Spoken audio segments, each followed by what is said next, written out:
Southern Fried True Crime covers cases that are not suitable for young listeners, and there may also be some explicit language used. Listener discretion is advised. When we hear the phrase love triangle, it conjures up all kinds of romantic imagery. It's as old as Greek mythology, gaining momentum during the exaggerated lyricism of Shakespeare. Operas, novels, movies, soap operas, they all give us the idea that a love triangle is the epitome of romance, where a beautiful woman is so desired she can hardly choose between her two lovers. Even in more current pop culture, the trope of the love triangle was explored ad nauseum in the popular Twilight series of books and movies. It usually involves a good, safe man, and of course, the bad boy. But is it a love triangle if one of the suitors is unaware he has competition? Life is often stranger than fiction, but usually it's depressingly mundane. Michelle Theer found herself in what is often described as a love triangle, but in reality, she was simply a cheater. Her husband just the cuckold, a trope just as old, but much more sad, than the romantic notion of a love triangle. And did Michelle really love her other suitor, or was he just a means to an end for her? A life where she chooses neither man, but instead rises from the ashes like a phoenix, starting her life over, without the constraints of marital bonds or the obsessive love of her other suitor, a man who had served his purpose. But Michelle Theer was no phoenix. She was a black widow, ensnaring more than just two men in her web of lies before her ultimate downfall. Welcome to episode 71, The Tangled Web of Dr. Michelle Theer.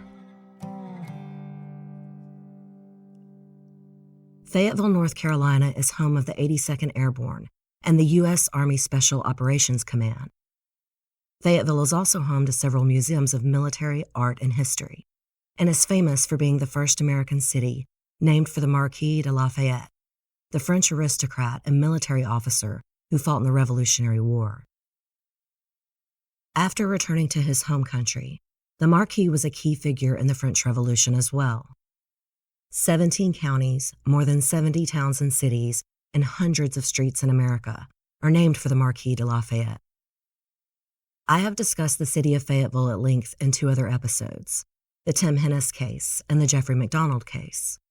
Both of those killers were stationed in Fort Bragg, located in Fayetteville. Fayetteville hasn't had the best reputation over the years. It was nicknamed Fayette-Nam in the 1970s because Fort Bragg was the last stop for American soldiers before they headed to Southeast Asia. The city of Fayetteville molded itself around the needs of that sort of transient population. Bars, strip clubs, and a booming drug culture overtook downtown Fayetteville, just 10 minutes from Fort Bragg. City leaders knew they had a problem, and it took time, but they did try to make changes. But decades of urban replanning with renewal projects and the reorganization of police forces hasn't done much to change Fayetteville. The city's violent crime rate at 39.1 is still significantly higher than many cities of the same size. The national average is 22.7. Those are current figures, and as you can guess, they were not much better some 20 years ago when Michelle Theer shocked and scandalized the city and military community. Michelle actually grew up an Army brat herself. Her father was in the Air Force. She was born in Taylor County, Texas on December 9, 1970, but grew up in Colorado. Her parents, Ann and Thomas Forcier, divorced in the mid-1980s. And Michelle helped her mother raise her younger siblings, Angela and Tom. In high school, she met Frank Martin Theer, also a military brat. He was born in Germany on February 26, 1969. But his father was schizophrenic and divorced his mother, Linda, when Marty was still a baby. He never really knew his dad. His mother, Linda Gettler, raised Marty on her own in Colorado with the support of her parents. For a father figure, Marty relied on his grandfather, Al Dunbar, who got him interested in Boy Scouts, took him camping and fishing, and encouraged Marty to follow his dreams. Young Marty wanted to be an astronaut. In high school, Marty and Michelle quickly became inseparable. Michelle was 15 and Marty was a year older and a grade ahead of her. but they remained high school sweethearts and stayed together after graduation. Marty enlisted in the Air Force in May of 1991. It was the start of his dream of becoming an astronaut. He would eventually become a C-130 pilot and reach the rank of captain. Michelle followed a family tradition set by her father and grandfather by joining the Air Force Reserves after she graduated. She would go on to serve 12 months in Operation Desert Shield, eventually becoming a tech sergeant. After her service, the GI Bill covered much of the cost of college for Michelle, but she did have to take out student loans to make up for what the GI Bill and her salary from the reserves didn't cover. The couple wanted to wait until Marty graduated from the U.S. Air Force Academy to get married. The academy wasn't far from home in Colorado Springs, and the couple married in June of 1991 when Michelle was 20 and Marty was 21. Right after they married, Marty and Michelle moved to Vance Air Force Base in Enid, Oklahoma for flight school. Marty had given up his dream of becoming an astronaut after he grappled with a long waiting list and decided to become a pilot instead. Then in October of 1992, they moved back to Colorado for Marty to attend flight operations school in Denver. As usual with military careers, they kept moving. The next stop was Falcon Air Base near Colorado Springs, where Marty earned his master's degree and Michelle finished her bachelor's degree, which she had begun at the University of Northern Colorado. She received a BA in psychology and sociology, and more importantly, she had found her calling. She had always been an average student before, not showing much interest in academics, but she blossomed in college in her chosen career path. And Marty was doing well too. After he earned his master's degree, the couple moved to Melbourne, Florida, where Marty was stationed at Patrick Air Force Base, and Michelle began grad school at the Florida Institute of Technology. She was studying clinical psychology. In hindsight, their early time in Florida was some of the happiest time in their marriage. Michelle never liked being far from her family, but she did like living in Florida. They embraced the Florida beach lifestyle and enjoyed scuba diving, skydiving, and paragliding. But Michelle's happiness in Florida was short-lived. Soon, Marty was being deployed to Kuwait and was gone for months at a time. She became lonely and depressed, and she missed her family. But in 1997, she finished her master's degree in clinical psychology, with her thesis reflecting her own military background. It was titled Women in Modern Warfare: Role of Personality Hardiness and Coping Skills. Her family flew into town for graduation, and they later characterized Marty as being extremely proud of Michelle and so excited for her. 2 years later, she earned her doctorate and began seeing patients individually and at local clinics in Florida. She then moved to Alabama for an internship, and Marty was transferred to Moody Air Force Base in Valdosta, Georgia. This is when their marriage began to really struggle. For the first time, they kept separate households. Finally living as an adult on her own, Michelle began to resent the way Marty insisted on an Army-regimented, clean and tidy house. She realized she'd been cleaning up after him for years, and also following him all over the United States to different bases, often having to change schools to accommodate his career, delaying her own progress.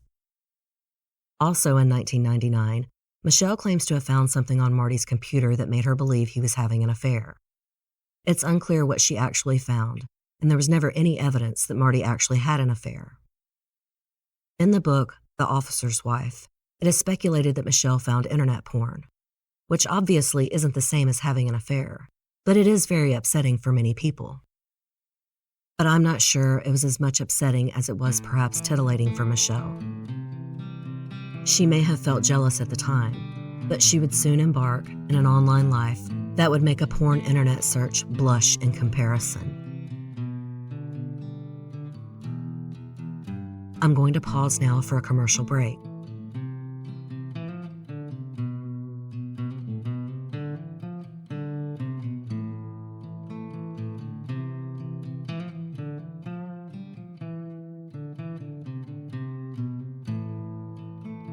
After spending 5 months apart, Michelle finished her internship, and Marty was yet again transferred, this time to Pope Air Force Base near Fayetteville, North Carolina.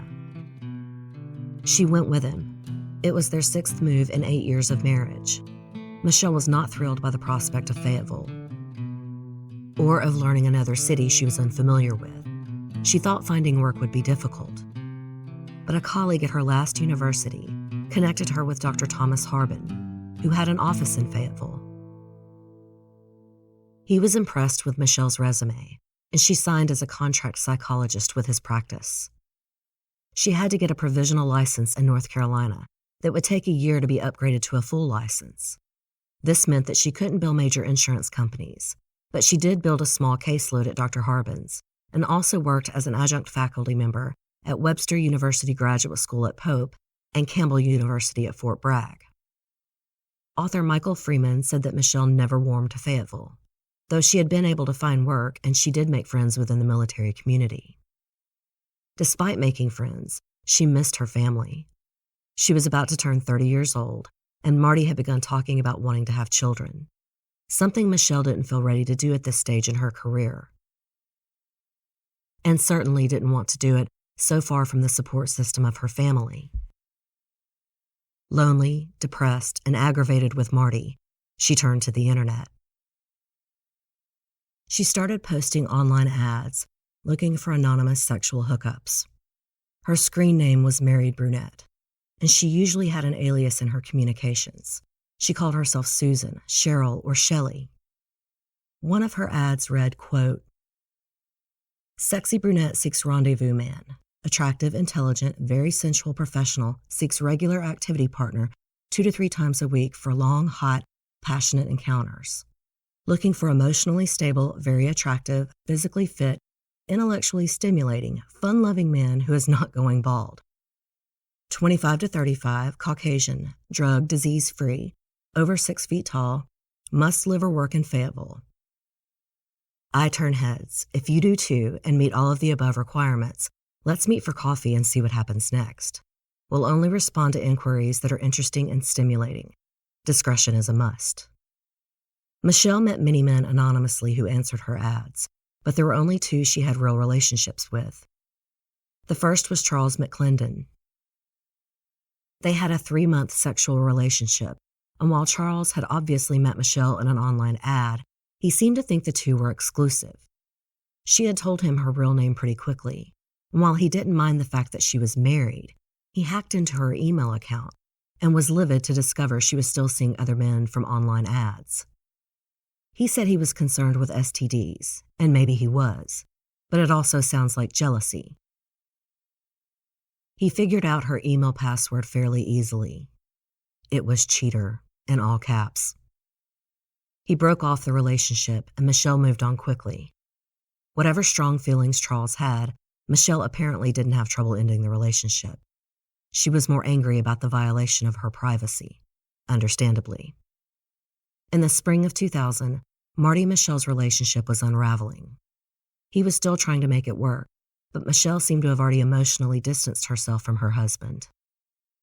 Perhaps it was the anonymous sex, and much has been made about whether or not she was a sex addict. A psychologist later said she suffered from depression and self-esteem issues, also common to any form of addiction. But I think the affairs were a symptom of a larger problem. Michelle had simply fallen out of love with Marty. It's not uncommon in many marriages of this length, and it's certainly not uncommon in military marriages, with the pressures of constantly moving and the long months apart. After the affair with Charles ended, Michelle grew more aggressive and bold in her internet hookups. She started going to underground swinger parties, often held at hotels, having sex with multiple partners, both men and women. And for a while, she saw a man named Chris, who shared her interest in experimentation. They met up with another couple for a foursome. Despite Michelle's secret life, she was giving Marty ultimatums rather than asking for a divorce. She insisted he attend couples counseling. On June 27th, Michelle and Marty saw a couples counselor for the first time. In this session, Michelle said, "I've changed and I think Marty needs to recognize that." For his part, Marty said, "I don't understand why Michelle isn't able to work this out with me." The therapist wrote that the couple existed in an atmosphere of significant disagreement, which stemmed from long-standing conflicts. Michelle wanted freedom, and Marty struggled to understand and deal with it. The couple was supposed to attend a session together on July 6th, but only Marty showed up. Michelle had rented an apartment from July to September of the year 2000. She called this a temporary therapeutic separation. Marty told their marriage counselor that he didn't understand why Michelle didn't want to be together. He said, "I guess she just doesn't love me anymore," but said that things had only been bad recently. Also, he said he felt like he was the only one working on the marriage. Although he did admit that his tidiness probably bothered Michelle, he didn't think it was enough for her to leave him. I think the real reason Michelle finally left Marty was she had met a man named John Diamond online, beginning a sexual relationship with him in February of 2000. This was Michelle's first really intense relationship to come out of her affairs. John Diamond was 28 years old, tall and handsome, and was also an Army man. His father had served in Vietnam, and John attended many military schools, training to become a ranger and a sniper.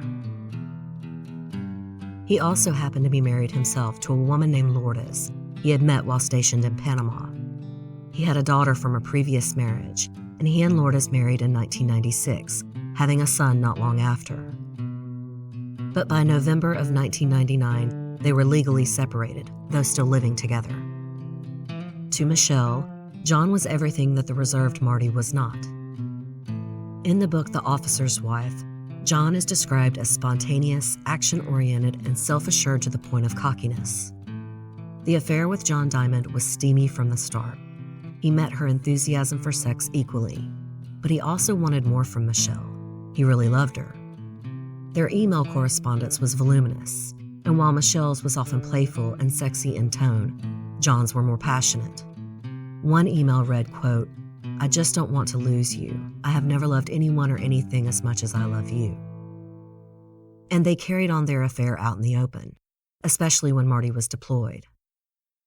Michelle would bring John over to the home she shared with Marty. Neighbors definitely took notice of the affair, and John bragged to all of his friends about Michelle. They even referred to each other as fiancés. But there was one person who was oblivious to this affair, Marty Theer. He was often deployed for weeks at a time, and it's not as though his marriage wasn't rocky before this affair began. Lourdes, John's wife, also claimed ignorance to the affair. However, she knew that John slept around. She had long accepted it as part of their marriage, and it was John who had decided to legally separate in 1999. So while she may not have understood how serious the relationship with Michelle was, she was certainly under no illusions about her husband's affairs. However, by the end of that July, Michelle did return to counseling with her husband. This time they discussed boundaries. Michelle wanted Marty to call before he came over to her apartment, most likely because she constantly had John over.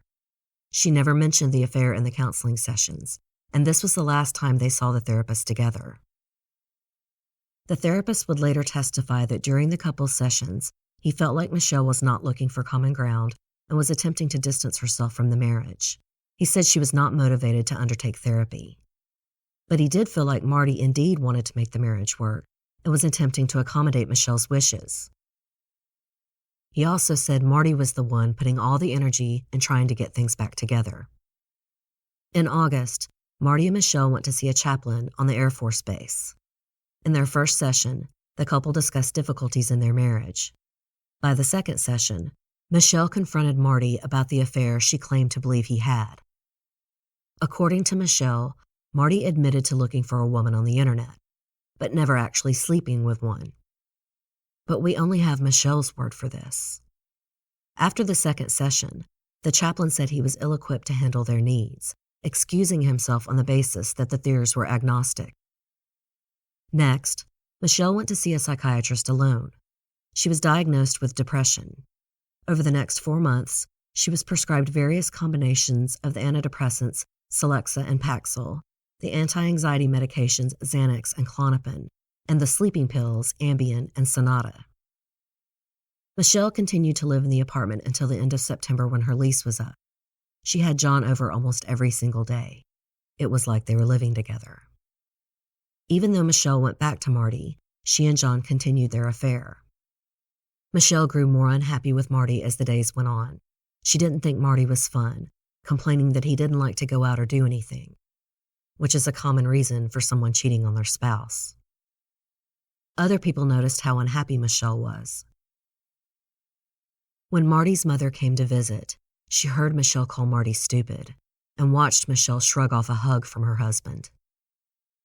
Michelle had actually started planning her divorce from Marty. She wanted to wait to file for divorce until after Marty got his reenlistment bonus, which could be from $60,000 to $200,000. But until he got the bonus, she could plan everything else out. She made a list of their assets and debts on her laptop and how they should be divided in the divorce. She even applied for a job on the Caribbean island of Saba. In late September, Michelle applied to the Saba University School of Medicine. On the application, she marked that she was single and could start after the first of the year. She took John with her when she went to go interview with the administrators. They registered at the hotel under the names Mr. and Mrs. Theer. But Michelle did not talk to the university again. She had changed her mind and didn't want to relocate. She would have to be relicensed again, and there was now another reason. After Saba, Michelle distanced herself from John. He was constantly emailing her love letters. He was talking about leaving the military and moving. He also brought up wanting to have children with Michelle. She felt suffocated now in this relationship, just as she had with Marty. Michelle broke up with John on November 19th. In her email, she told John she couldn't move with him after he left the Army. She didn't want to move again. She'd moved around her entire life. She wrote, "I truly mean it when I say I do not have the physical, emotional, spiritual, or mental energy to consider any such plan of action." In response, John sent a bunch of really sad emails saying things like, "I will never understand why you forsake us. I would never leave you. I would never not love you." Michelle must have been touched by the emails because she got back together with John, but it wasn't the same. She was reluctant and didn't reply to many of his calls or emails. John definitely noticed the difference, and he overcompensated with even more love letters. On December 9th, 2000, Michelle and John went to Raleigh to celebrate Michelle's 30th birthday. They stayed at a hotel that night and then traveled back to Fayetteville the next day. After only a few hours apart, John asked Michelle to meet him for coffee. She agreed, but never showed up. The next day, December 11th, John sent Michelle an ominous email. Quote, "I signed my life insurance over to you 2 weeks ago. I'll make it look like an accident so there's no problem with the money. I wanted to spend my life with you, but since I'm so easily thrown away by you, I guess I'm not worth that much. So oh well. It was a hell of a ride. A friend is squaring me away with something. I'll take a few hours to think about life and maybe write something. I will always love you and hopefully see you in another life. I love you, John." The next day, he wrote another email saying he tried to pull the trigger 3 times, but couldn't do it because he knew it would hurt her. In this email, he asked Michelle why she would stay with Marty when he made her miserable. But he had also gone back to Lourdes since Michelle was staying with Marty. On December 16th, John was hanging out at his friend's house and he called Michelle.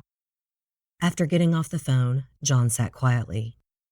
When his friends asked what was going on, John said Michelle was raped by her husband and was thinking of hiring someone to kill him. John said he told her it wasn't a good idea, and his friend said he should beat Marty up. John said he offered, but Michelle said to leave him alone. I believe this is because John and Michelle already had a plan. And John was sowing the seeds for a mysterious hitman in case he ever came under suspicion. I'm going to pause now to hear a word from our sponsors.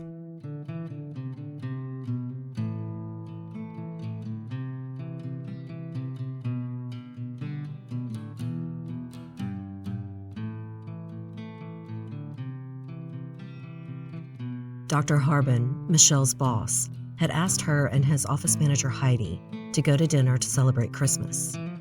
Michelle said Marty would be disappointed if he wasn't invited, but that wasn't true.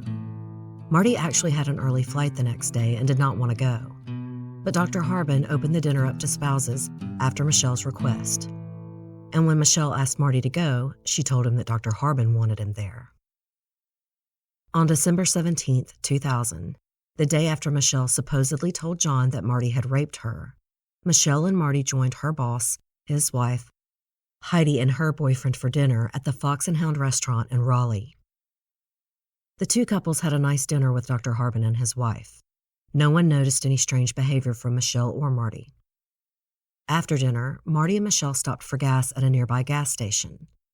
While at the station, Michelle claimed she realized she left books in her office that she needed for teaching a class the next day and asked Marty to drive her to the office.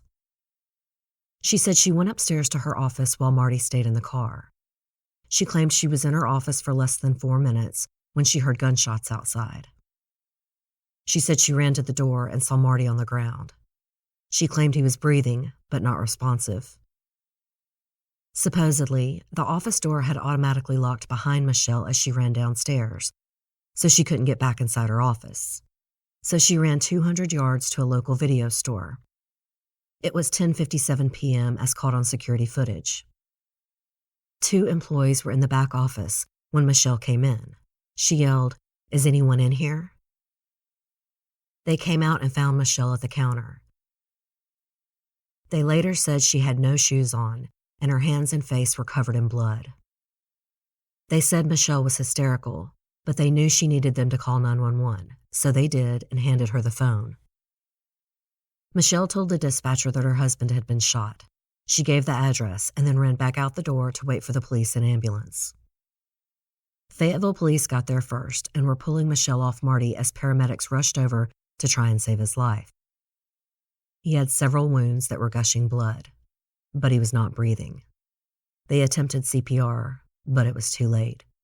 Marty Theer was dead. He was 31 years old. Michelle recounted the events of the night to one police officer, saying she wasn't sure if she saw anyone, but she thought she saw something out of the corner of her eye near the bushes at the back of the building. Michelle was taken to a heated patrol car as the police waited for her to calm down. She was able to identify herself and her husband. Paramedics took her blood pressure and vital signs for shock, but she was fine. She didn't need medical attention. She explained about being locked out of her office and said she lost her shoes while running to the video store for help. Her shoes were found in a nearby parking lot. A canine unit showed up and the dog picked up a scent near the bushes Michelle had indicated, but then lost the trail after it led into a nearby golf course. They thought it was possible that's where the shooter had parked. Police canvassed the neighborhood and talked to one neighbor who said she heard 3 gunshots at 10:50 p.m. Another couple told the police they also heard 3 gunshots. Then they thought they heard a 4th one as the husband had looked outside. Another neighbor said he heard 4 shots. One of the officers on scene finally told Michelle that her husband was dead. He said her face went blank, and then she cried for 10 minutes. Michelle agreed to have her hands tested for gunshot residue at the scene. Next, Sergeant Ralph Clinkscales arrived at the scene. He would become the lead investigator on the case. He saw Marty lying in a pool of blood near the front passenger side of his Ford Explorer. Marty was dressed for a holiday party. He wore a suit with a Christmas tie and sequined red suspenders. That detail kind of breaks my heart. He had been shot 5 times. 1 bullet went through his left forearm and into his chest. He was also hit in his lower back, his right buttock, and his left thigh. But the kill shot was point-blank execution style to the back of his head, behind his left ear. Next to his body were 2 casings from a 9mm gun. In his wallet was $66 and the keys to the Explorer. Whoever killed him hadn't done it for the money or the car. Sergeant Clinkscales walked up the staircase to Michelle's office, noting tiny blood drops on the upper steps. He found red sequins from Marty's suspenders on the landing, and there were bullet holes on the side of the building, just above the door frame. He believed that the shooter was at the base of the stairs, firing up at Marty, who was standing at the top. The shooter had fired up the stairs at Marty and kept shooting as Marty fell down the stairs. Once he was on the ground, the shooter fired the final bullet into his head. The sergeant asked Michelle why Marty wasn't in his car. She said she had no idea, but maybe he got tired of waiting for her or needed to use the restroom. He asked her if she owned or had recently fired a gun. She said no. He asked her about her relationship with Marty, and she admitted they had recently hit a rough patch and went to couples counseling the previous summer. Clinkscales later said Michelle would alternate between crying and calm throughout the questioning. She gave permission for her office and the Explorer to be searched. Michelle's office was neat, and her keys were on her desk, as she said they would be. The office was not dusted for fingerprints, as investigators believed that neither Marty nor the killer had come inside the office. They found no fingerprints on the Explorer, but Michelle's cell phone and purse were under the driver's seat. Marty's cell phone was also in the car. Why would Michelle run to the video store with 2 cell phones right there in the unlocked car? Officers offered to drive Michelle home as the scene was still being processed, but she refused. She said she would drive herself. But the police insisted on an escort and followed her to the house. They wanted to confiscate the clothing she was wearing and did not want her out of their sight until they got it. It was now around 6 a.m. the following day, December 18th. By 7 a.m., the police were interviewing Michelle's boss. Dr. Harbin knew there had been marital difficulties and that they had separated briefly. He also knew about the affair with John, though he didn't know his last name. He only knew he was a sniper with the Special Forces stationed at Fort Bragg. The police also questioned Heidi and her boyfriend, who didn't notice anything unusual that night, and even said that Marty and Michelle held hands at dinner. When asked about a man named John, Heidi said she didn't know much, but that a man named John had called the office to speak with Michelle because he was worried about her. He said that Michelle told him that Marty was abusing her. Heidi thought it was strange, as Michelle had never said anything like that to her, but she passed along the message to Michelle without comment. Heidi also mentioned that Michelle excused herself at dinner to go and make a phone call around 9 p.m. Now Sergeant Clinkscales had something to go on. He went to Michelle's house at 9:30 that morning to talk to her again. She didn't deny the relationship with John and supplied his last name. She said she had dated John Diamond over the summer while she and Marty were separated, but she had broken it off when she got back together with her husband. She said they were still friends and admitted she had talked to him on the day of Marty's murder. She said it was about her car, a yellow Corvette that John used to get serviced for her when they dated. It was having mechanical troubles, and she wanted to know where she should take it to get it fixed. So she had a story ready for when they checked her phone records. Sergeant Clinkscales took all of this in and ended the interview by asking Michelle if Marty had life insurance. Without hesitation, she said he had a policy for $500,000. He then left to go meet John Diamond at Fort Bragg. John declined to speak with him as he was on duty, but agreed to come down to the police station for a formal interview the next day. During the interview, he told police about his background. When asked if he knew about Marty's murder, John said he saw it on the news. John readily admitted to the affair with Michelle, explaining he answered her online ad in early 2000. But unlike Michelle, he claimed the relationship was still ongoing. He said they had had sex the weekend before the murder and went for lunch the day before the murder.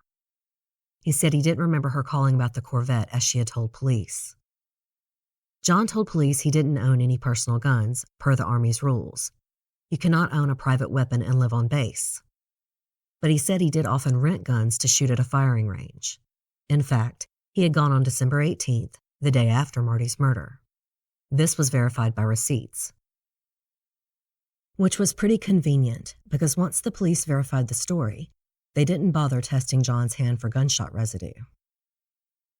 As for an alibi the night Marty was murdered, John claimed he was at home watching a movie with his wife and mother-in-law. Afterwards, they all went to bed around 10 p.m., and he didn't leave the apartment until the next morning. The sergeant asked John if he could confirm the story with his wife, and John said yes, but only if he could call and tell her the police were coming, and if they didn't mention the affair with Michelle. The police agreed, and John called Lourdes. He was fluent in Spanish and spoke to his wife in her native language. The police had no idea he was telling her exactly what to say to them. This is strictly my opinion, but I don't see why they needed John's permission to question his wife. He was admittedly in an affair with Michelle. They had reason to doubt his alibi. And now they had given him a way to control the interview with Lourdes. And Lourdes did stand by her man. She said they were separated and that John slept in a different room in the apartment with the children. She slept in a room with her mother. She said on that night, John had fallen asleep on the couch. But she did admit that she was a deep sleeper, so she couldn't be sure if he left after she went to bed. And for the record, she spoke perfect English, just with a heavy accent. Her mother, Priscilla, confirmed Lourdes' story, with Lourdes standing there to translate. Priscilla didn't speak English at all. I would also like to point out that after John made the call in Spanish, the police should have brought their own translator to the interview. Not that he should have been allowed to make the call in the first place. The Air Force held a memorial on base for Marty on December 21st. Michelle, her parents, and Marty's mother attended the service. Marty's family kept asking the family questions, and they decided to hold a briefing following the memorial service. But police told the family pointedly that Michelle was not invited. She was furious, and also asked that the police not mention her affair with John. A liaison from Pope Air Force Base, where Marty had been stationed, allowed Michelle to attend the briefing. She was later dressed down by her commander for interfering. She was supposed to be there to represent Marty's interests, not Michelle's. The police had obviously wanted the families to know Michelle was under suspicion, in hopes that one of them might know something. The liaison had ruined that opportunity. After the briefing, Michelle requested a meeting with Sergeant Clinkscales. She said a couple of days before the memorial, she had met John for coffee so that she could look him in the eye and ask him if he had killed Marty. She said he told her no, and she believed him. And then she confessed that she had lied about their relationship being over. She had still been seeing John, and she knew it would look bad. The sergeant asked if she would take a lie detector test and wear a wire the next time she saw John. She said she'd think about it. On December 28th, Marty Theer was laid to rest in Colorado Springs. The police were still investigating the Theer marriage and questioned Marty's former commander in Florida. He said in 1997, Marty's work performance suffered, and when he questioned him about it, Marty said that Michelle had found porn on his computer and was upset. Again, there is no evidence that Marty ever had an affair or even talked to anyone online. In the first week of January 2001, Michelle hired 2 defense lawyers. She wanted them to get more out of the police, but the police weren't talking to them either. The police got an anonymous tip about a man named Charles McClendon. That would be the guy Michelle slept with, who cracked her email password and broke up with her for sleeping around, even though he had met her through an online ad. Charles confirmed the story to police, and it painted Michelle in an even worse light. She had acted as though John Diamond was her only marital indiscretion. That was far from true, and her secret life was about to be exposed. And the police were still suspicious of John. Whether or not they thought he coached Lourdes, the alibi wasn't airtight. John's situation in living with his wife while separated seemed strange, but he said it was a matter of finances. But now the police found that he had filed for divorce from Lourdes on December 18th, the day after Marty's murder, and before he talked to police and before Lourdes gave him the shaky alibi. John and Lourdes both had left this out of their stories to the police. John was asked to take a polygraph after this, but declined. Michelle was asked again, but said she would need to check with her attorneys. Just days later, her attorneys told police that all contact needed to go through their office and not to contact Michelle directly. John started spending the night at Michelle's house around this time, and it continued into February. But ridiculously, he parked in front of neighbors' houses, even though everyone knew what was going on. The neighbors eventually got pissed and called the cops. The license plate belonged to John Diamond. By the middle of February, the police had John's phone records, and it led them to a friend of his named Peyton Donald. He had spoken with this friend the morning after Marty's murder. They questioned Peyton at the station and asked him if he owned a gun. He said he owned a Smith & Wesson 9mm and admitted he no longer had it. He had lent it to his good friend, John Diamond. The police had Peyton call and ask John for the gun. John said it was in his car and he would bring it to them. And then an hour later, he called the military police on base and said his car had been broken into. The MPs thought the break-in looked fake. Broken glass would normally be everywhere, and it wasn't. The stereo was still there, and the glove box hadn't even been touched. But John insisted there had been a gun in the car and it was stolen, which seems incredibly stupid, as he was not allowed to possess a privately owned gun on a military base. But admitting to that offense would be the only way he could explain his friend Peyton's story. But he had now admitted to breaking a law. He was handcuffed and taken to a military police interrogation room. He still insisted the gun was stolen, along with some CDs and cash, but he didn't explain why he had the gun to begin with. He was released back to the barracks by midnight, and Michelle picked him up the next morning. He had been ordered to show up at the Criminal Investigation Command on base at 1 p.m. the next day. He was also due for company formation at 6:30 a.m. He didn't show up either time. Though he had also been ordered to stay on base, he had disappeared. He didn't go far, though. They found him about 100 yards away in the woods. He was taken back and put on barracks restriction. The same neighbors who called the police about John's car being parked in front of their house also called the Air Force and reported John. The police now asked the neighbors if they would be willing to put up cameras, and they were. In late February, Michelle called Peyton and said she needed to meet him immediately. She said she had something to give him. He asked if they could meet the next day, and then he immediately called the police. They asked him to wear a wire, and he agreed. But Michelle didn't show up at the time and place they had agreed on, telling Peyton explicitly that she thought he would wear a wire. The police were assuming that she intended to return the gun. After the fake burglary and Michelle contacting Peyton, the police felt they had enough to arrest John. Of course, he would be facing a military court-martial, not a civilian trial. He was denied bail, and his father hired a private attorney for him. He was not allowed contact with Michelle, but the two schemed to use John's sister as a messenger. Michelle sent locks of hair to John and silver wedding bands. I think it's obvious she wanted to make sure he didn't talk. She needed him to believe that they would be together. And of course, married couples cannot testify against each other. Again, this was convenient. On March 14th, John was officially charged with adultery, wrongfully transporting and storing a privately owned weapon in a privately owned car on post, impeding an investigation by wrongfully disposing of evidence, conspiracy to murder, and murder. Michelle was beside herself. She went to Colorado to be with her family. In the meantime, the police ransacked her North Carolina house, confiscating her computer, the key to all of Michelle's secrets. Also, the Fayetteville police had their forensic analysis back.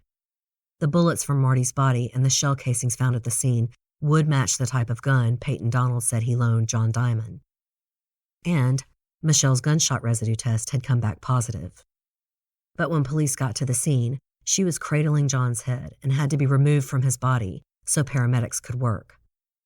That made the gunshot residue test irrelevant. It could be explained in court that it was contact transfer from John's head. On April 22nd, John's now ex-wife, Lourdes, went back to the police and told the truth. She would be testifying under oath and knew she could be deported. John had left around 9 p.m. that night before the movie was even over, after he had gotten a call on his cell phone. Remember, at dinner that night, Michelle got up and made a phone call around 9 p.m. Lourdes said he had dressed in cold weather clothing before he left. She also said that while she never heard him come back in, her mother had. And she heard him start the washing machine. Her mother had said it was really late, but she couldn't be sure of the time. On April 24th, John had an Article 32 hearing, which is similar to a preliminary hearing in civilian court. It lasted for 3 days. For 2 weeks after, officials went over the record. Meanwhile, Michelle was traveling. She spent time in Florida, Los Angeles, and Colorado. She was also spending money she didn't have, racking up more than $82,000 in credit card debt. She had not received Marty's life insurance and had quit her job with Dr. Harbin after he had cooperated with police.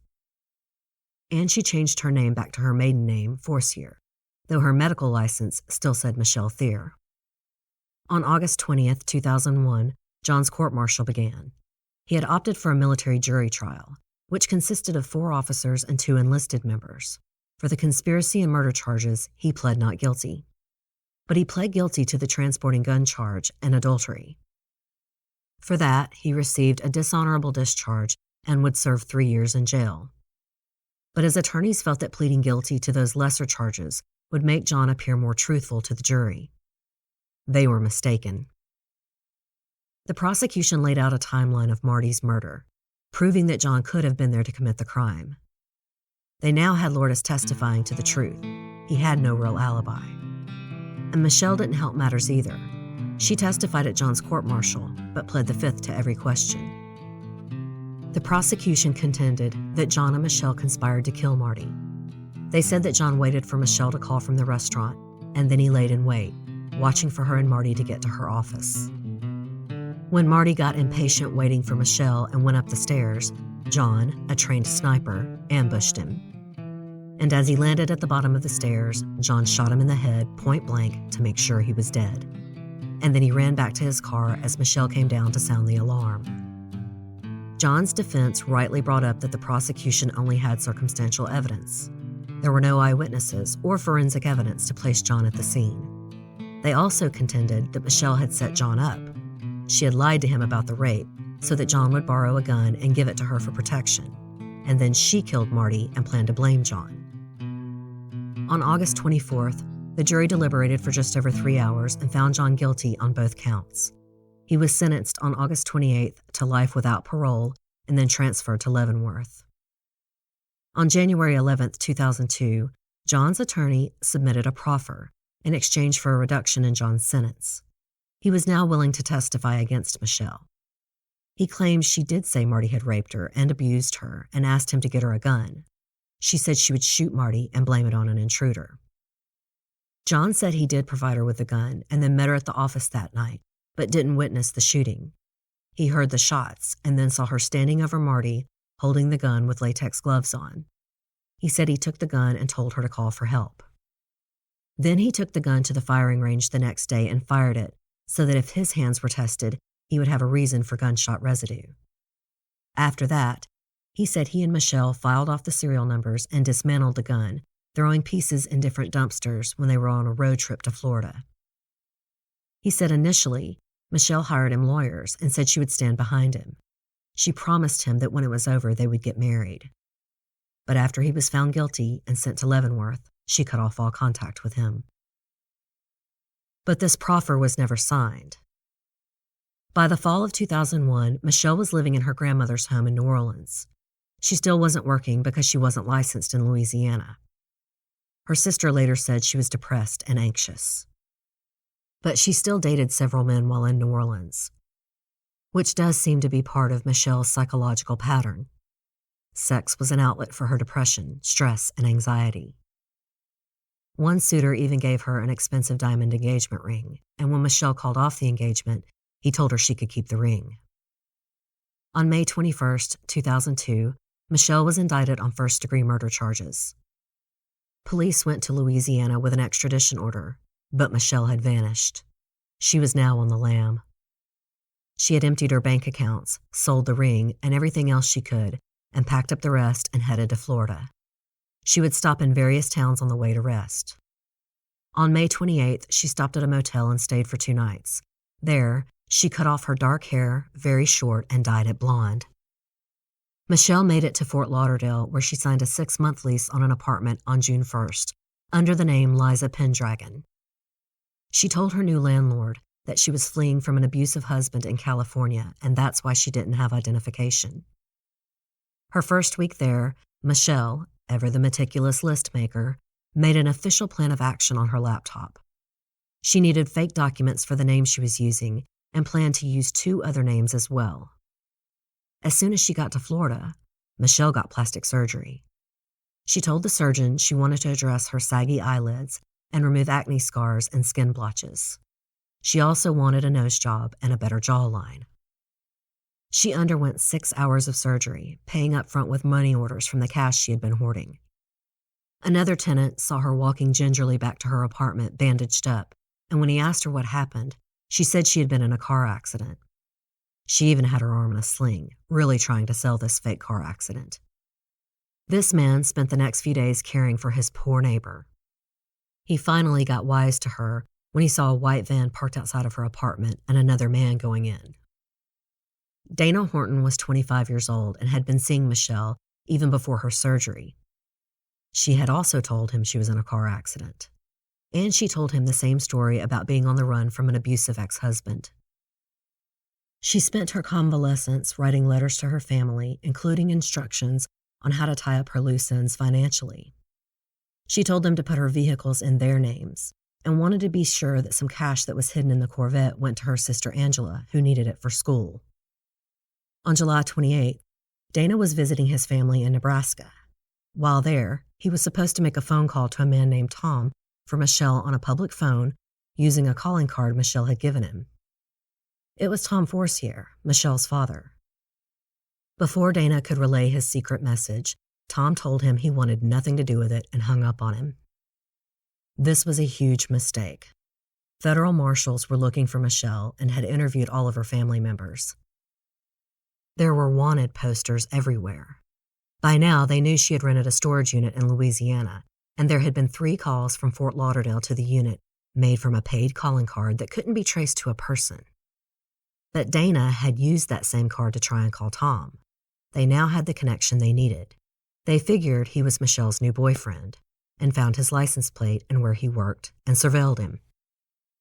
6 days later, Dana went to a Wendy's, bought himself a burger and fries and a Frosty for his still healing girlfriend. As he drove back to the apartment, he felt like someone was following him. But like the men before him, he had believed Michelle's lies and was paranoid that it was her ex-husband coming to look for her. He never dreamed it was the police until they pulled him over. It was actually federal agents, and they demanded to know where his girlfriend was. They told him his girlfriend wasn't who she said she was. Dana finally relented and told them where she lived. When federal marshals knocked on her door and said, "Michelle Theer, you're under arrest," she told them, "You have the wrong woman. My name is Liza." But she still had the hospital bracelet on from her plastic surgery, and that tag said Alex Solomon, yet another alias. She was arrested for conspiracy to commit murder and first-degree murder. Inside her apartment, police found books on how to make fake IDs and live under the radar. They also found fake birth certificates and driver's licenses. Instead of jail, she was taken to a hospital because she was still healing from the plastic surgery. And at this point, she was out of money. She had to get a court-appointed attorney. By the summer of 2004, plea deals on both sides were offered. Michelle's defense attorney said she would agree to plead guilty to accessory after the fact and spend 93 months in prison. Prosecutors wanted her to plead guilty to conspiracy to commit first-degree or second-degree murder and serve 94 to 120 months in prison. But Michelle rejected the deal. She wanted to take her chances with a jury. As usual, she followed her narcissistic ego. Her trial began on September 27, 2004. The prosecution basically put on the same case theory that had been used at John Diamond's court-martial. That John was the shooter, but that Michelle was the puppet master, holding all the strings. John did not testify against Michelle. He never did sign the proffer, and his sentence was never reduced. Michelle's defense was basically that it had been a sloppy police investigation. They cited the fact that her office had never been fingerprinted, and the crime scene was washed away too quickly. They also said that the police had never looked at any other suspects, that the police had, quote, treated Michelle as a suspect immediately, and that colored everything they did from there on out. Rather than argue their own theory of the murder, they fought against every prosecution motion and witness, filing motion after motion of their own and asking for a mistrial no less than 4 times. It didn't work. There was much devastating testimony from people like Charles McClendon, who testified to Michelle's double life. His finest moment was revealing that he had guessed that her password was cheater. And her friends, neighbors, and former employer didn't help either. Even family members who meant well often gave testimony that didn't paint Michelle in the best light. The trial was salacious. The lies, the sex, the betrayals. Michelle was definitely painted as a promiscuous black widow. The defense had a psychologist testify who had spent hours interviewing Michelle. She said she believed that Michelle had structure while in school, but when they moved to North Carolina, she was left to her own devices. Her husband was gone, she had no friends, and she was starting a new job. She became emotionally fragile and started to fall apart. This is why she reached out for male attention.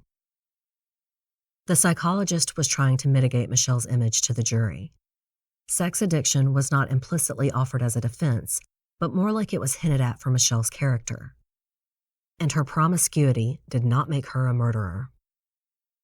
The psychologist also said that Michelle suffered from PTSD after Marty's murder, and that is why she ran. She was scared. She also claimed that Michelle had not been in love with John Diamond, but that he had been infatuated with her. The defense's questioning about John Diamond seemed to be hinting that he had taken it upon himself to murder Marty because he was obsessed with Michelle.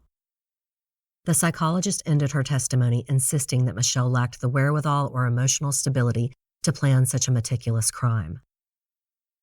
Closing arguments were deliciously dramatic. The Cumberland County prosecutor thundered on about a tale of two hearts, that of a loving, caring, and forgiving young man, an energetic and good man full of life, Marty Theer. He described the other heart as, quote, the heart of the defendant, a dark, deceitful, manipulative, sinful, cold, and evil heart. Michelle's attorneys tried to remind the jury that the trial was not about Michelle's character. It was about murder, not adultery. Quote, Michelle Theer is not on trial for having sex with many men. She is not on trial for having a sexual addiction, if that is what she had. Her lead attorney even had to address rumors that their relationship was more than just attorney and client, saying, quote, I am happily married. She is not manipulating me. She does not have me under her spell. The jury spent close to 5 hours deliberating. On December 3, 2004, Michelle was found guilty on both counts of conspiracy and first-degree murder. Michelle was sentenced to life in prison without parole for murder by aiding and abetting, and a minimum of 13 years for conspiracy. To this day, Michelle maintains her innocence. She said she was, quote, a woman wronged by police, prosecutors, press, and most of all, by John. She continues to insist John Diamond murdered her husband, and she was only guilty of cheating and bringing the murderer into their lives. She also claims that she ran and had to disappear because she had gotten threatening letters from John. Both John and Michelle continue through the appeals process today. Prison guards have hilariously complained about how high maintenance Michelle is, and before she was transferred to the North Carolina Correctional Institute for Women, Cumberland County's chief jailer said Michelle Theer was definitely manipulative. He said she persuaded other inmates to flood the jail with complaints and that the number of grievances tripled while she was there. These days, Dr. Michelle Theer works in the prison laundry room, as author Michael Freeman points out, working in pain on arthritic hips. I doubt seriously anyone has much sympathy for her. John Diamond's attorneys contend that military prosecutors used his proffer to try and help the state of North Carolina build a case against Michelle Theer without any intention of negotiating a lower sentence for him.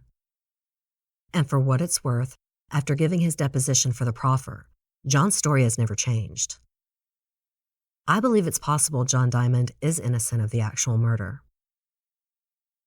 He was convicted completely on circumstantial evidence.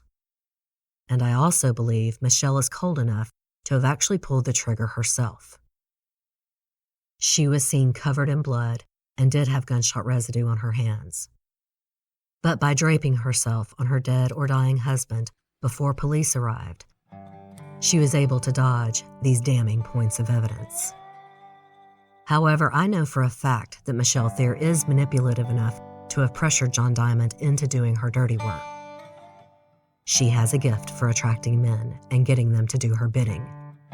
She is also a trained clinical psychologist. She knows the depths of darkness in the human psyche and exactly how to exploit that darkness. Southern Fried True Crime is written and produced by me, Erica Kelley. The original graphic artist by Coley Horner, and Southern Fried's original music is by Rob Harrison of Gamma Radio. Many of the sources for this episode were court transcripts and newspapers, but for a real look into Michelle Theer, I definitely recommend Michael Freeman's book, The Officer's Wife. What I told you about her double life in this episode was really only the tip of the iceberg, and Mr. Freeman also has excellent coverage of both John and Michelle's trials. I'll be in Cincinnati this weekend for DweebCon, so if you're a fan of the History Dweebs podcast, I'll see you there. I will be in Charleston, South Carolina on October 26th for the second annual Southern Podcast Meetup. It will be held at Tommy Condon's restaurant from 2 p.m. to 5 p.m. Come out, have a drink, and hang out with me and some of your favorite Southern podcasters, like Stephen from Trace Evidence, Mike Brown from Pleasing Terrors, Olivia Lind from Flat Rock, Javier from Pretend Radio, Michael from Unresolved, and Melissa from Moms and Murder. As a special treat, we again have Nina from the podcast of Northern Aggression, Already Gone. Though now that she has moved down south, I guess she's technically a carpetbagger. Either way, she's a lot of fun to drink with. I hope some of you can join us. This is my last travel engagement of 2019. If you enjoyed today's show, don't forget to subscribe and please tell a friend or rate and review on iTunes. I'm also on most large platforms like Stitcher and Spotify. If you're interested in supporting the show, please visit my website, southernfriedtruecrime.com. There you can sign up to be a patron of the show, make a one-time donation, or purchase show merchandise. That's southernfriedtruecrime.com. If you have any case suggestions, please email southernfriedtruecrime@gmail.com. Private messages on social media get lost, so email is best, and please feel free to reach out. I love hearing from you guys. Until next time, thanks so much for listening. Y'all take care.